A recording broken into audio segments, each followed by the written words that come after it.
For water usage, $6.70 per 1,000 gallons or part thereof, with a 10,000-gallon minimum usage assessment per quarter. For wastewater service, $7.03 for each 1,000 gallons or part thereof, with a 10,000-gallon minimum usage assessment, plus the flush tax of $7.50 per quarter. All existing exemptions continue to apply. Adopted this first day of December 2009 by affirmative vote of the mayor and town council with following.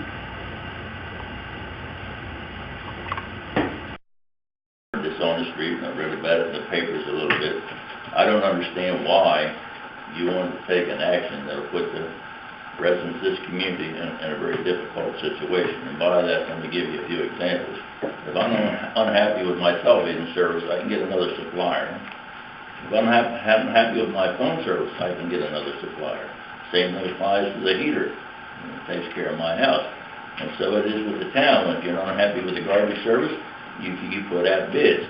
Now, once you unload the water and sewage, we're all painted in a corner. And so if the rates get to a point where some people do not feel that they can pay it, they have no options but to sell and get out of town or have their houses repossessed. We have elected you people to conduct our business, not to paint us in a corner that has no out to it. And that's what you're doing. And I hear you're going for some debt that you've incurred of some $360,000. I assume that's associated with the Great Water and Sewage Authority. Is that where that debt came from? We're not selling anything to cover any debt. Okay. It has nothing to do. Well, I read something concerning there's a $300,000 debt has to be paid. But anyway, just a comment on that Water and Sewer Authority. It's always wonderful, and we always lose when we let outside people come in and tell us how to live without exploring the minds in our community, which I think are reasonably intelligent. We had 3 greedy developers that we all wanted, but we know they looked after themselves. They suggested the Water and Sewer Authority. They were going to have 3 on there. The town was going to have 2 representatives, so you really had no voice whatsoever. And so the first thing to do is go out and rent a building after they promised us a reduction in water cost. Rent this building, pay all the utilities, hire a nice young lady to be a clerk to sit in the office and answer the phone once in a while and to collect your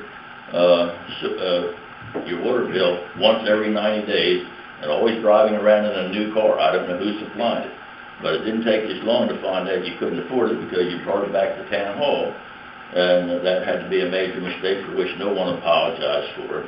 And that's how you get the credibility of people. You make a mistake, you stand up and you apologize for it. And I, in all due respect to who our town representatives were on that water and sewage, it may have been the mayor one time, it may have been somebody else. And I respect all people who donate their time and energy and talent to the town, because I've been in your position before, and I know you can't always be right.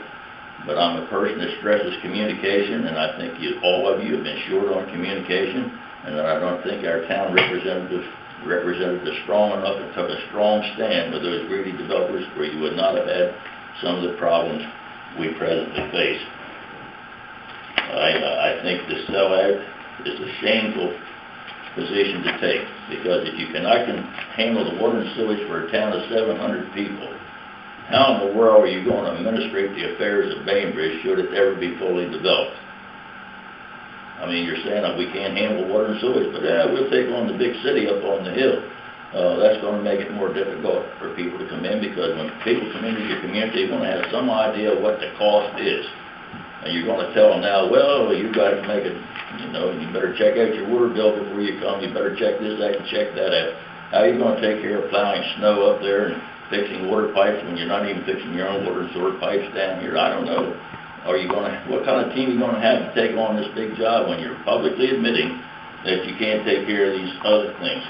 So, the water cost can go up. And as I say, what are we going to do when it goes up?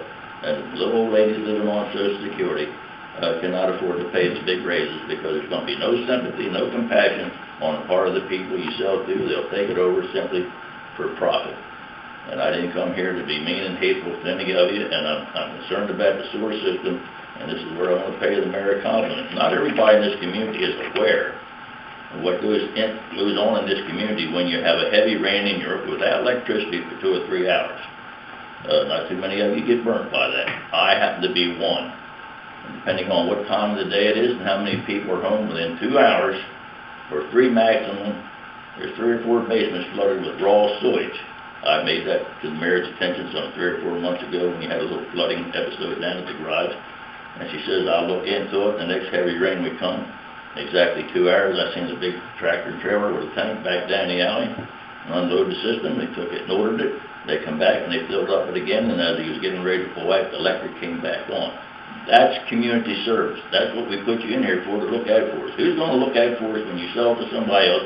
God knows where they live, and you call them up and you get a recorder.